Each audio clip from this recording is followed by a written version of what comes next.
Mến chào quý vị đang theo dõi Ngẫm Quanh Ta, quý vị thân mến.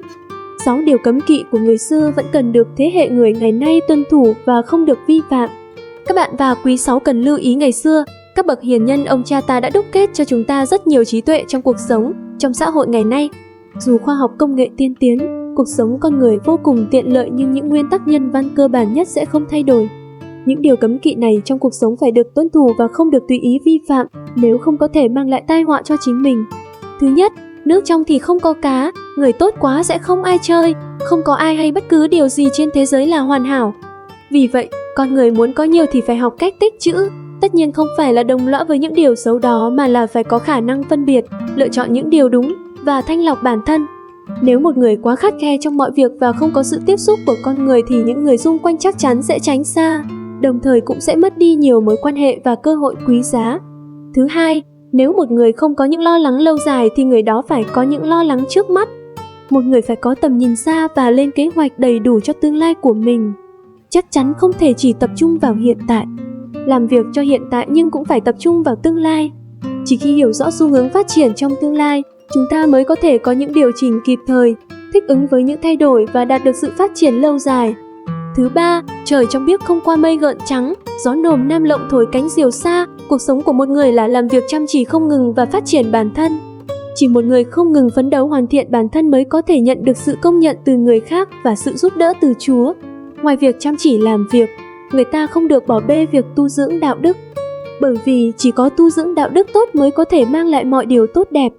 Thứ tư, nghiệp được hoàn thành nhờ làm việc chăm chỉ hơn là vui đùa, và thành công đạt được nhờ suy nghĩ và bị phá hủy bởi sự tùy tiện. Dù bạn có làm gì đi chăng nữa, nếu muốn thực sự đạt được sự đột phá, bạn phải nghiêm túc và khắt khe, suy nghĩ sâu sắc về những nguyên lý cốt yếu bên trong của nó, đồng thời nắm vững quy luật phát triển và thay đổi của nó thì mới có thể thực hiện được một cách dễ dàng. Nếu lười biếng và không siêng năng trong hành vi, hoặc suy nghĩ không đủ sâu sắc, không chặt chẽ, chỉ dừng ở bề mặt thì sẽ không thể đạt được kiến thức chân chính. Thứ năm, đường đi còn dài, tìm kiếm khắp nơi. Đường đời không có điểm dừng và học vẫn phải học.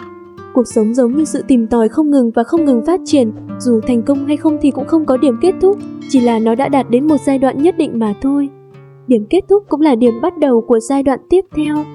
Khi chúng ta tiếp tục hoàn thiện bản thân và khám phá thế giới chưa biết, cuộc sống sẽ tràn đầy ý nghĩa và giá trị. Thứ sáu, thà đập thành từng mảnh còn hơn bị đập nhiều thành từng mảnh. Con người phải có lòng chính trực cao thượng và không nên từ bỏ nguyên tắc, vượt quá giới hạn hoặc làm những việc vi phạm đạo đức chỉ vì danh lợi. Đặc biệt vào những thời điểm quan trọng, chúng ta thậm chí có thể hy sinh bản thân vì công lý. Trong thời đại hòa bình ngày nay, chúng ta cũng nên phát huy đầy đủ năng lượng tích cực của xã hội, làm gương, gây ảnh hưởng và truyền cảm hứng cho những người xung quanh về lòng nhân ái, lẽ phải và đạo đức. Khi đến thì trần trụi, khi ra đi là một làn khói. Cuộc đời này con người sống là gì? Trong xã hội hiện đại, nền văn minh vật chất phát triển cao nhưng hạnh phúc trong cuộc sống của con người dường như không tăng lên nhiều, không những vậy còn có xu hướng đi xuống. Để kiếm tiền và theo đuổi danh lợi, những người trẻ tuổi làm việc chăm chỉ, đồng thời rất bận rộn và lo lắng. Để có thể học tập, các bạn trẻ cũng cần phải chịu được áp lực, khó khăn trong sự cạnh tranh gay gắt. Cuộc sống của chúng ta vẫn chưa tự chủ. Ngược lại, có lẽ chúng ta nhớ đến tình trạng vật chất tương đối khan hiếm khi còn trẻ. Vì khan hiếm nên chúng ta trân trọng nó hơn, vì không có nhiều sự cạnh tranh, so sánh nên chúng ta có thể sống vô tư hơn. Trong khi vật chất ngày càng tiến bộ và phát triển, chúng ta lại phải suy ngẫm về thế giới tâm linh của chính mình. Thậm chí phải đặt ra câu hỏi cuối cùng về cuộc sống, vì mỗi chúng ta đến trần trụi và ra đi với làn khói, thì trong cuộc đời này, ý nghĩa của cuộc sống là gì? Ngoài việc trau dồi phước đức và trí tuệ, còn có một bước quan trọng, đó là loại bỏ các tâm tính phải được đề cao. Trải nghiệm của mỗi người trong cuộc đời này là khác nhau, nhưng có lẽ mục đích duy nhất của chúng ta là không ngừng đề cao tâm tính. Kinh điển nói, mọi việc đều do tâm tạo ra. Vạn vật trên thế giới đều không ngừng thay đổi, nhưng suy cho cùng, chúng đều là biểu hiện của chính tâm thức chúng ta. Nếu bạn không có nó trong trái tim của mình, nó sẽ không có tác dụng gì với bạn. Có một câu chuyện thiền nổi tiếng về hai vị sư nhìn thấy những lá cờ tung bay trong gió. Một người nói đó là gió, người kia nói đó là những lá cờ. Nhưng Lục Tổ nói, không phải gió, không phải cờ, mà là tấm lòng của một người nhân hậu. Bởi vì tâm có chấp trước và vọng tưởng, không thể đạt tới trạng thái dừng lại nên mọi hiện tượng, rắc rối này đều do nguyên nhân gây ra. Vì vậy, về cơ bản mà nói, chúng ta cần dùng nhiều sự vật, hiện tượng khác nhau để thường xuyên quan sát tâm mình và trau dồi tính cách của chính mình, dần dần chúng ta mới có thể thức tỉnh được căn bản.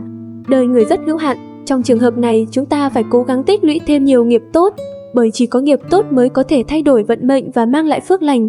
Đại Tổ dạy chúng ta cần phải tu tập cả phước lẫn trí, trí tuệ phải tăng trưởng, công đức cũng phải tăng trưởng, cả hai vốn hòa nhập và sẽ thúc đẩy lẫn nhau nên không thể bỏ qua. Thói quen khác nhau đã hình thành trong một thời gian dài. Tổ sư vĩ đại cho rằng ngay cả đối với những người đã giác ngộ đạo, nhiều thói quen khác nhau vẫn tồn tại và họ cần phải không ngừng rèn luyện và xuất sắc để đạt được sự hoàn thiện thực sự.